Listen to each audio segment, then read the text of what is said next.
안녕하세요, 여러분. 오늘도 저희 채널을 찾아주셔서 정말 감사합니다. 혹시 아직 구독 안 하신 분들 계시나요? 빨간 구독 버튼 꾹 눌러주시고 옆에 있는 알림 설정까지 해주시면 테슬라 관련 소식들을 놓치지 않고 받아보실 수 있어요. 자, 오늘은 정말 뜨거운 소식 두 가지를 들고 왔습니다. 하나는 테슬라 로보택시가 드디어 다음 단계로 넘어가면서 더 많은 사람들에게 초대장을 보내기 시작했다는 소식이고요. 또 하나는 테슬라의 핵심 임원 중 한 명인 오미드 아프샤르가 회사를 떠났다는 충격적인 뉴스예요. 이 두 소식이 왜 중요한지, 그리고 테슬라가 지금 어떤 전환점에 서 있는지 함께 알아보도록 하겠습니다. 해시태그 로보택시 드디어 확산되기 시작했다. 먼저 좋은 소식부터 시작해 볼게요. 6월 22일 일요일에 성공적으로 런칭된 테슬라 로보택시가 이제 본격적으로 다음 단계로 넘어가고 있어요. 뭔가 하면 바로 더 많은 사람들에게 초기 접근 프로그램 초대장을 보내기 시작했다는 거예요. 여러분, 처음 로보택시가 런칭될 때를 기억하시나요? 그때는 정말 엄선된 소수의 인플루언서들 대략 20명 정도만 접근할 수 있었거든요. 마치 VIP 중에 VIP만 초대받는 파티 같은 느낌이었죠. 근데 생각해보세요. 테슬라 입장에서는 이런 상황이 좀 아이러니하잖아요. 로보택시 서비스를 런칭했는데 탈 수 있는 사람은 겨우 20명? 그러면 그 인플루언서들이 집에 돌아가고 나면 로보택시들이 그냥 놀고 있는 거죠. 이건 테슬라가 원하는 상황이 아니에요. 왜냐하면 테슬라가 진짜로 필요한 건 바로 데이터거든요. 실제 세상에서 벌어지는 온갖 상황들을 경험하고 예상치 못한 케이스들을 만나고 주행 마일리지를 쌓는 게 중요해요.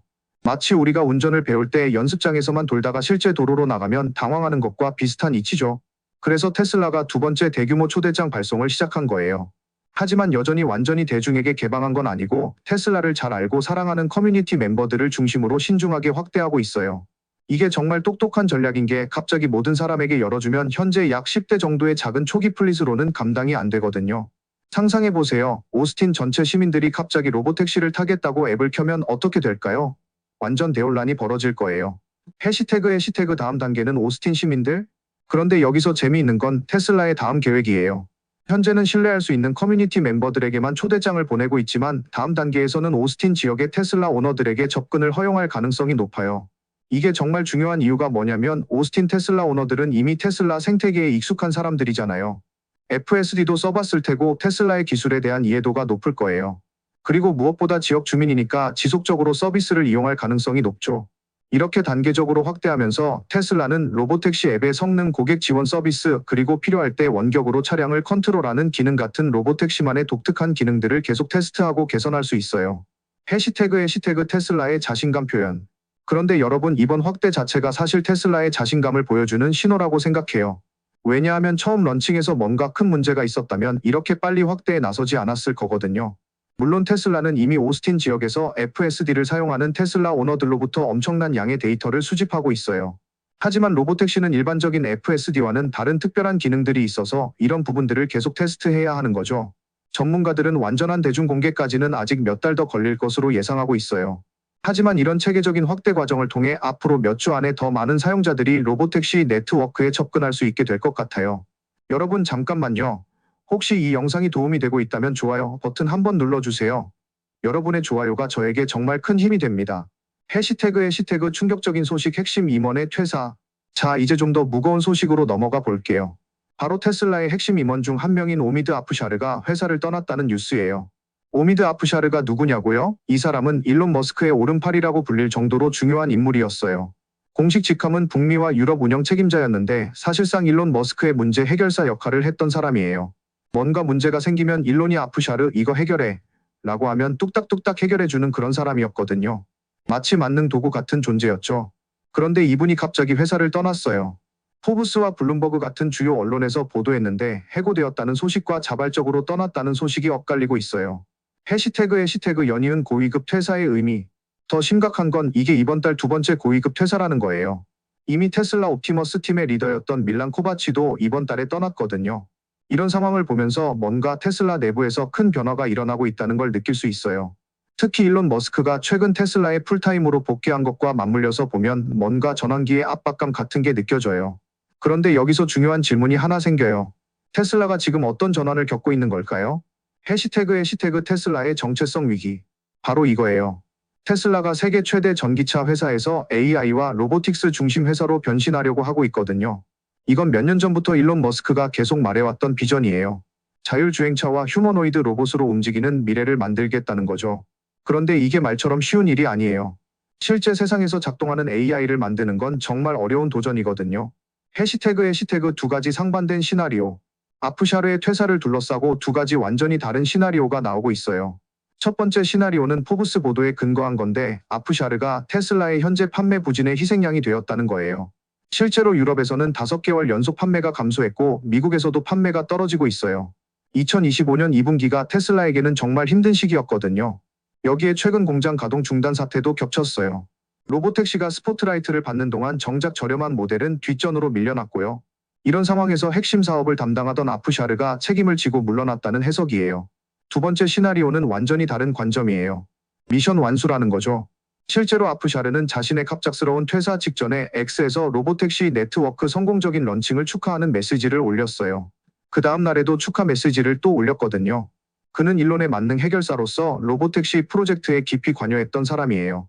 그래서 그의 퇴사가 사실은 계획된 것이고 로보택시 네트워크 런칭과 함께 보상이 확정되면서 높은 성과를 올린 상태에서 떠나는 것이 아니냐는 추측이 나오고 있어요. 실제로 최근 테슬라 임원팀에서 은퇴한 사람들이 꽤 있거든요. 몇 년간 정말 고생한 후에 편안한 은퇴를 선택하는 거죠. 해시태그 테슬라의 이중적 정체성. 하지만 제가 보기에는 두 시나리오 모두 가능하지만 진짜 문제는 더 근본적인 곳에 있는 것 같아요. 바로 테슬라가 지금 두 개의 완전히 다른 회사 정체성 사이에서 균형을 잡으려고 노력하고 있다는 거예요. 한쪽에서는 테슬라가 세계에서 가장 잘 팔리는 전기차를 만드는 제조업체이자 판매 대기업이에요. 하지만 이 사업은 지금 극심한 경쟁과 브랜드 인식 문제에 직면해 있어요. 일론 머스크 본인도 이런 문제들을 인정했을 정도거든요. 다른 한쪽에서는 테슬라가 소비자용 실제 세상 AI를 출시하는 유일한 회사이고 로보틱스와 AI의 미래를 걸고 대규모 투자를 하고 있어요. 해시태그 임원진의 압박감. 최근 임원진 교체가 이런 균형 잡기가 만만치 않다는 걸 보여주고 있어요. 특히 고위급 임원들에게는 더욱 그렇죠. 밀란 코바치의 퇴사는 미래 사업 쪽에서의 압박을 보여줬어요. 진전이 느리지만 꾸준히 이루어지고 있는 분야에서 말이죠. 이제 아프샤르의 퇴사는 기존 자동차 사업 쪽에서도 압박이 있다는 걸 보여주고 있어요. 성장이 정체되고 전 세계적으로 치열한 경쟁에 직면한 상황에서 말이죠. 해시태그 테슬라는 정말 무엇인가? 그래서 다시 한번 묻게 되는 거예요. 테슬라는 정말 무엇인가요? AI와 로보틱스 회사인가요? 어느 정도는 그렇지만 완전히 그렇다고 할 수는 없어요. 전기차 회사인가요? 이것도 어느 정도는 그렇지만 완전히 그렇다고 할 수는 없어요. 제가 보기에는 테슬라가 더 이상 단순한 전기차 회사가 아니라는 건 확실해요. 하지만 AI와 로보틱스 회사로 전환하는 중요한 시점에 서 있는 거죠. 해시태그 상충하는 메시지. 테슬라가 외부 세계에 보내는 메시지도 마찬가지로 혼란스러워요. 한편으로는 새로 출시된 모델 Y 리프레시가 사업에 엄청난 부스트를 가져다 줬는데 일론 머스크는 이걸 거의 무시하다시피 했어요. 모델 Y 출시 후에 단 한 번의 업데이트만 올렸거든요. 반면에 아마 수익의 상당 부분을 차지하기까지는 몇 년이 걸릴 로보택시에 대해서는 계속해서 끊임없이 포스팅하고 있어요. 해시태그 전환기의 도전. 결국 오미드 아프샤르의 퇴사는 단순한 인사 변화가 아니에요. 테슬라가 중요하고 도전적인 전환기를 겪고 있다는 걸 보여주는 신호예요. 내부 소식통들의 보고에 따르면 그의 계정이 회사 내부 디렉토리에서 갑작스럽게 삭제되었다고 해요. 이건 단순한 퇴사가 아니라 뭔가 더 복잡한 사정이 있다는 걸 암시하는 거죠. 그가 판매 부진으로 해고됐든 로보택시 네트워크 성공적인 런칭 후에 떠나기로 선택했든 결과는 같아요. 현재 사업을 관리하는 핵심 리더가 회사가 AI와 로보틱스 쪽으로 방향을 바꾸는 바로 그 순간에 사라진 거거든요. 해시태그 미래를 향한 도전. 여러분 생각해 보세요. 힘든 시장에서 자동차 회사로 살아남으면서 동시에 혁신적인 AI 회사가 되는 건 정말 어마어마한 도전이에요. 마치 달리는 기차에서 엔진을 갈아 끼우는 것과 같은 일이죠. 기존 사업으로 돈을 벌면서 동시에 완전히 새로운 미래 사업에 투자해야 하는 거예요. 앞으로도 더 많은 변화가 있을 가능성이 높아요. 테슬라가 이 전환을 성공적으로 해낼 수 있을지 정말 지켜볼 일이에요. 마이너스. 자, 여러분, 오늘 영상은 여기까지입니다. 테슬라 로보택시의 확산 소식과 핵심 임원의 퇴사 소식을 함께 다뤄봤는데요. 어떻게 생각하시나요? 댓글로 여러분의 생각을 꼭 남겨주세요. 테슬라가 이 전환기를 잘 극복할 수 있을지 아니면 더 큰 도전에 직면하게 될지 여러분의 의견이 궁금해요. 그리고 혹시 아직 구독하지 않으신 분들은 구독 버튼 꼭 눌러주시고 알림 설정도 해주세요. 테슬라 관련 최신 소식들을 놓치지 않고 받아보실 수 있을 거예요. 다음 영상에서 또 만나요. 안녕.